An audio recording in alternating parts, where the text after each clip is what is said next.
Bonsoir à toutes et à tous. Merci de nous recevoir à travers cette édition du soir de la télévision Bonferré.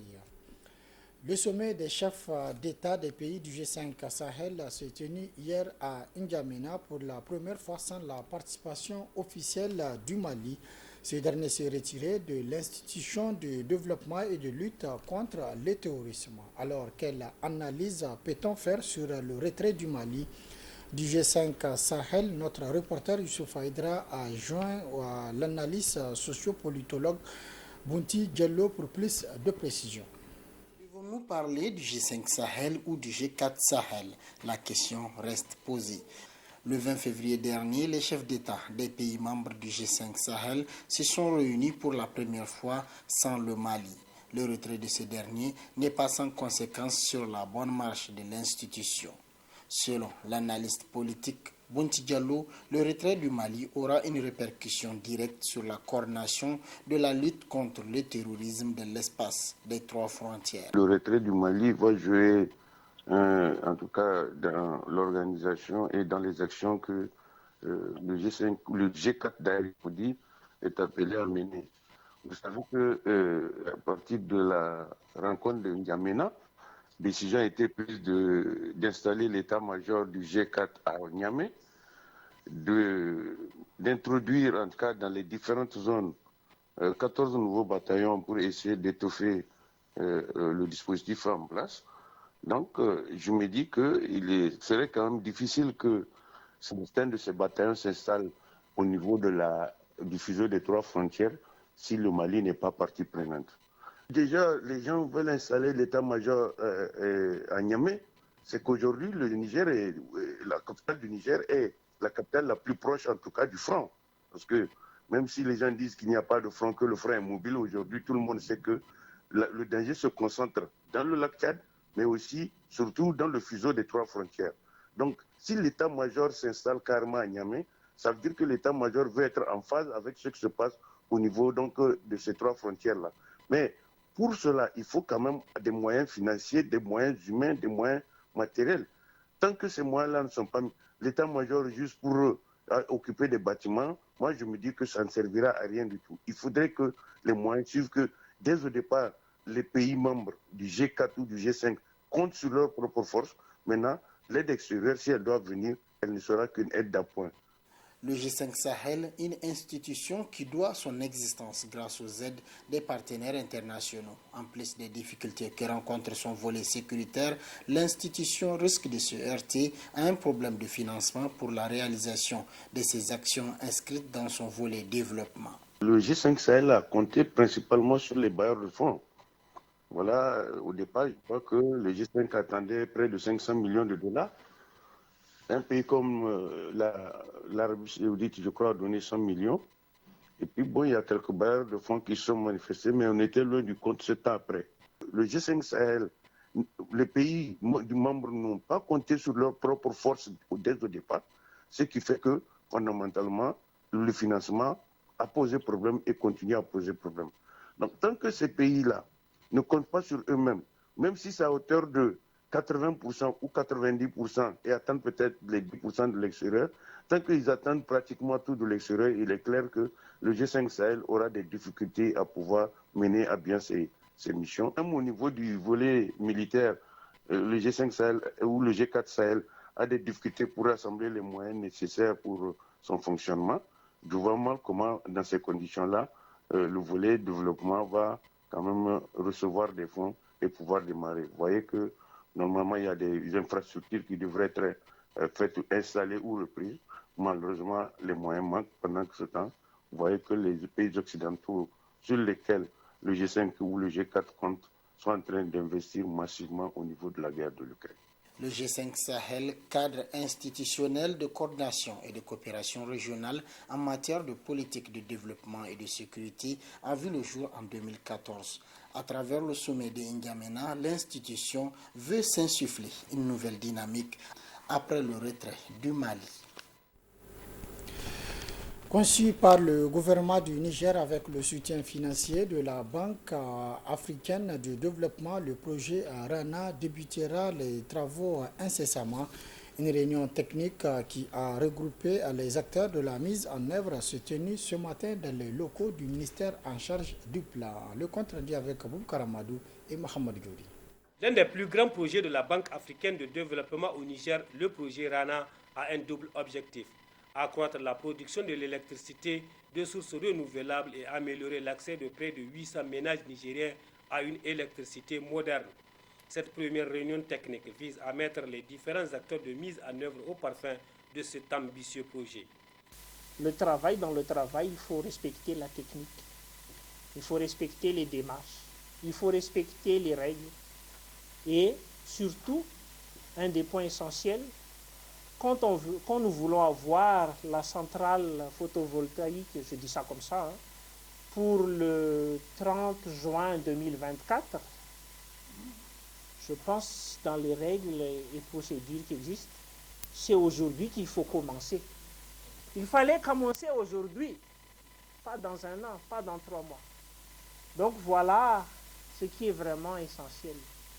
Tous les collègues qui sont là et d'autres qui seront virtuels seront là pour nous accompagner. Quand nous parlons de faire une hybridation, s'approprier de cette hybridation, qui est donc de mettre des panneaux solaires à côté de la centrale thermique existante, c'est déjà une étape de le comprendre. Mais après, le plus important, c'est comment on va la voir, comment nous allons la voir, cette hybridation, parce qu'on ne décrète pas du jour au lendemain, on va faire une hybridation et c'est arrivé. D'un coût total estimé à 121 millions d'unités de compte, soit plus de 99 milliards de francs CFA, le projet RANA bénéficie du concours financier de la Banque africaine de développement à hauteur d'environ 83%.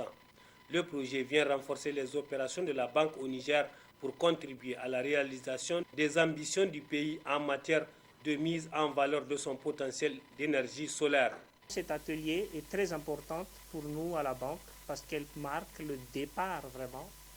Parce qu'on a fait les analyses, nous avons fait les dossiers, nous avons fait approuver par le conseil d'administration, nous avons signé les accords.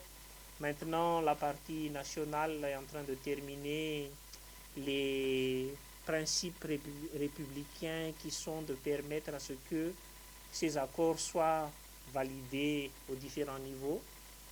Mais maintenant, vraiment, c'est l'étape essentielle et cruciale pour que chacun soit sûr de comprendre et de s'approprier les différentes étapes, les différentes activités de ce projet.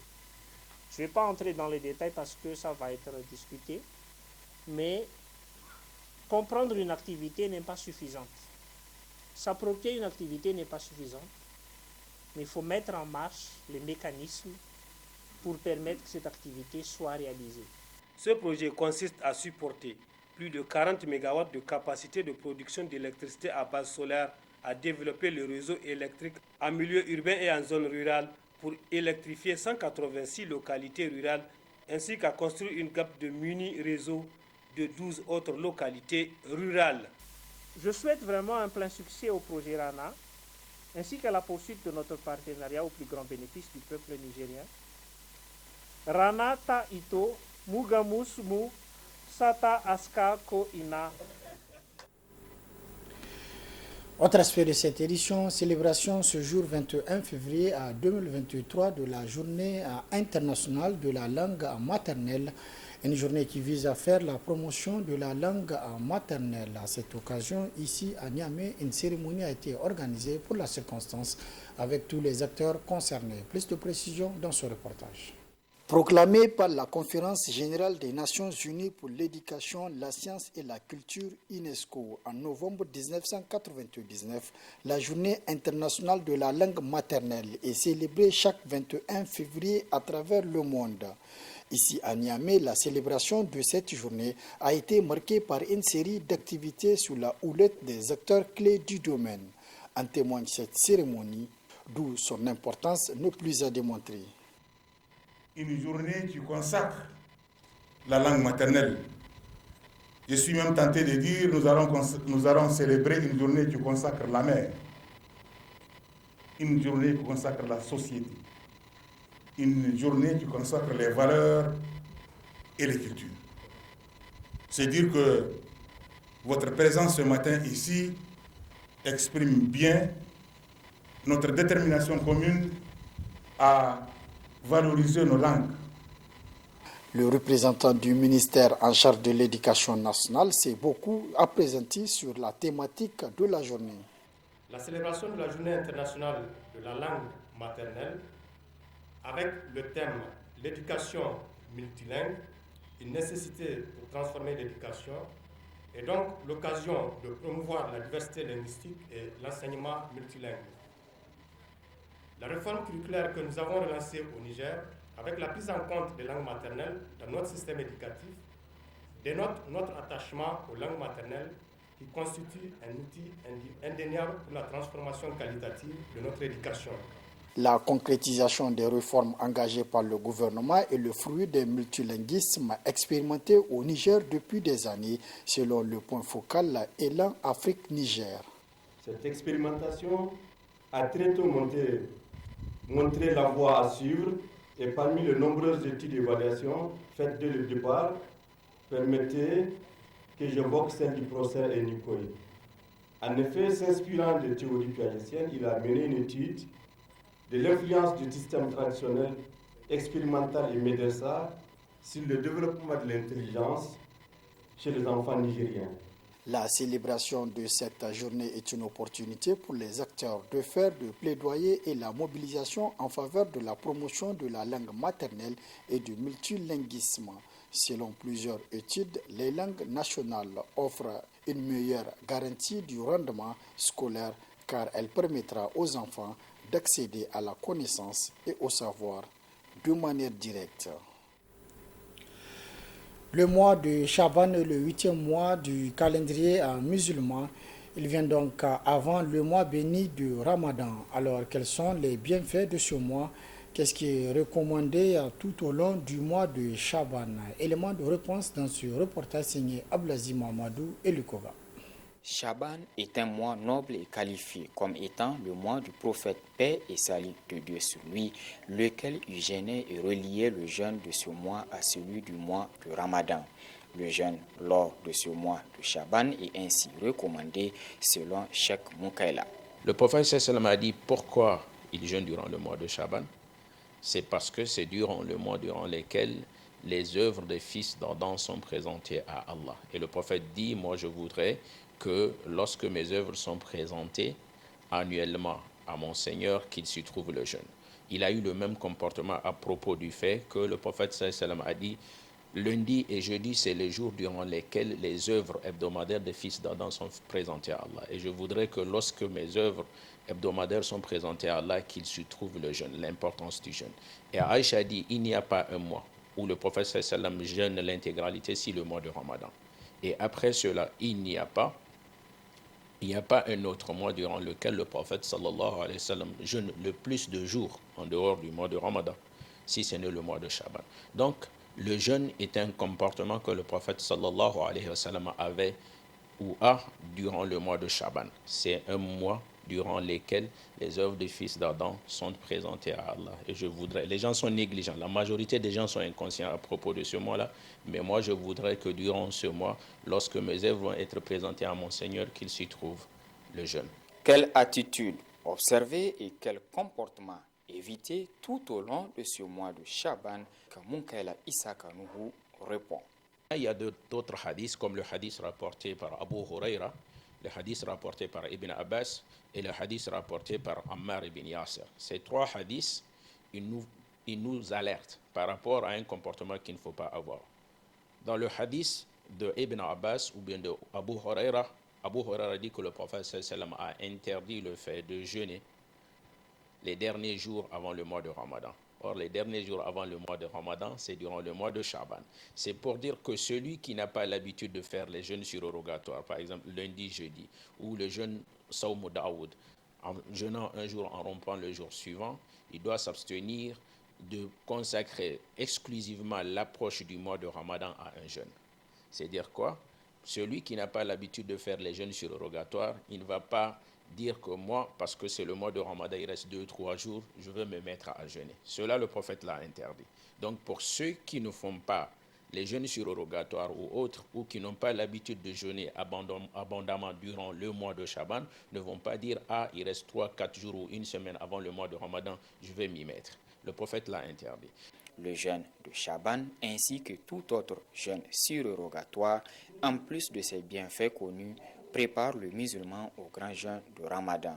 Celui qui a l'habitude de jeûner entame le mois béni en toute sérénité et se livrera dynamique à toutes les autres œuvres bienfaisantes et profitera ainsi amplement du mois béni de Ramadan. C'est la fin de cette édition. Merci de l'avoir suivi à toutes et à tous. Prochain rendez-vous de la rédaction demain, Inch'Allah, à partir de 12h30. Très bonne réception. Au revoir.